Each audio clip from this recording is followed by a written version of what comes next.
So, Titan, don't you feel bad about having to take any of these guys out of the race? Trust me, the odds that any of them are worth lamenting are far from high. It's most likely that the world would be better off without most of them. Well, to be honest, I hadn't really thought about it. But if they threaten you, there's no thought required. They need to go. I will dispatch anyone who puts my creator at risk. Such is my purpose. Glad to hear it, Titan. I just wanted to make sure that you were okay. There's gonna be a lot of, explosions, gunfire, and, all-around death. So, I wanted you to be comfortable with the idea. I am in essence a weapon of war. So, in part, while I am meant to go fast, I am also meant to destroy anyone who would bring harm to my creator. This is an inescapable part of my purpose. I will not refute it. Okay, Titan. So, let's do a weapon systems check. And at that point, Titan began to, one by one, check through her weapons, ensuring that they were all functioning properly.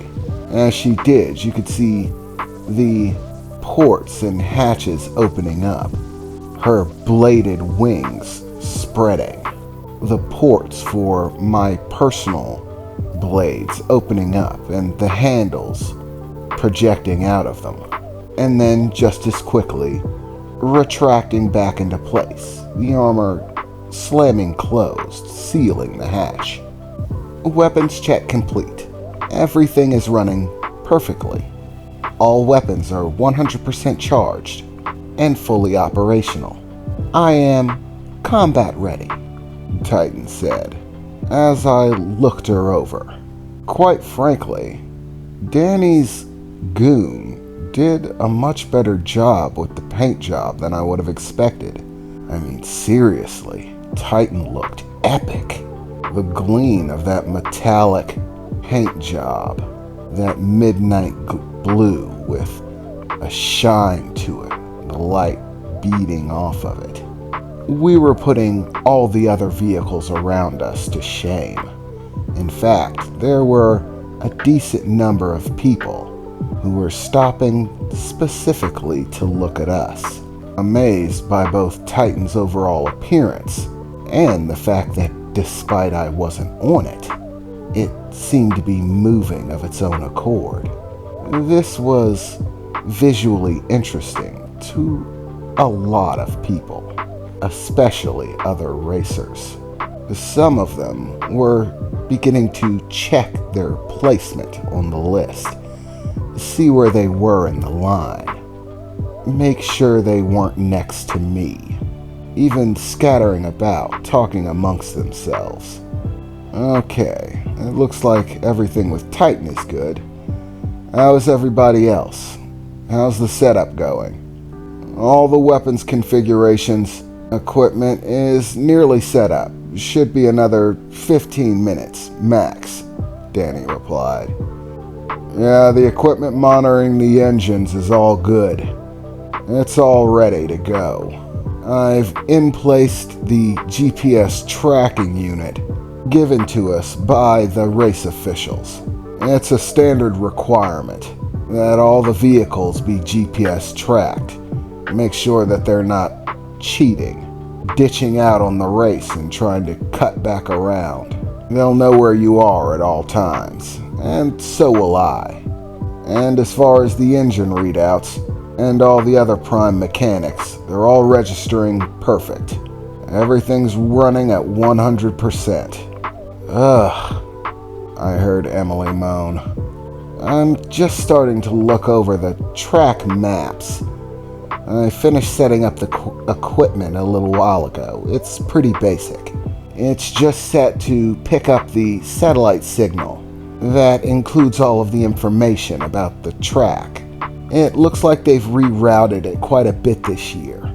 Apparently, they've set up some new obstacles and things like that. Actually, it looks like they've spread things out throughout the city section to give people more room. Last year they were restricted to only a few streets, but this year it looks like they've spread things out quite a bit, meaning it's a much more open pathway. People can choose to take almost any route through the city.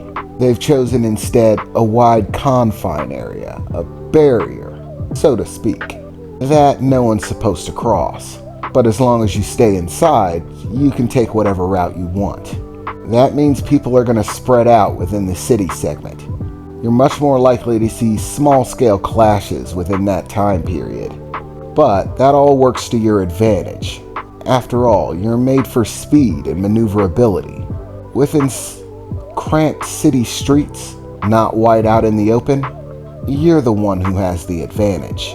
So, all in all, I'd say it works for us.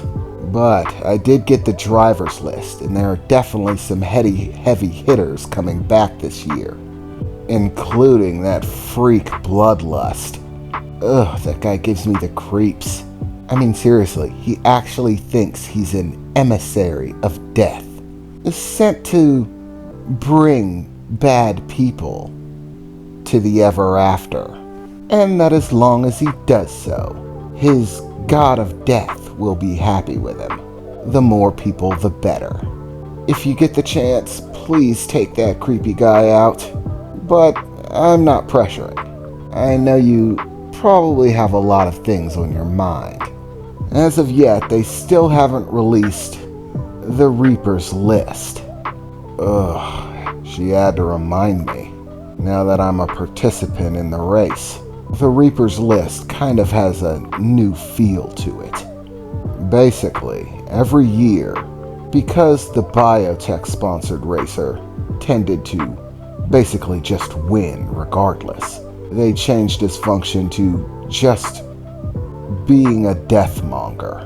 Basically, the biotech-sponsored racer, named passionately the Angel of Death, has one and only one purpose: to kill. Specifically, it's given a list every year.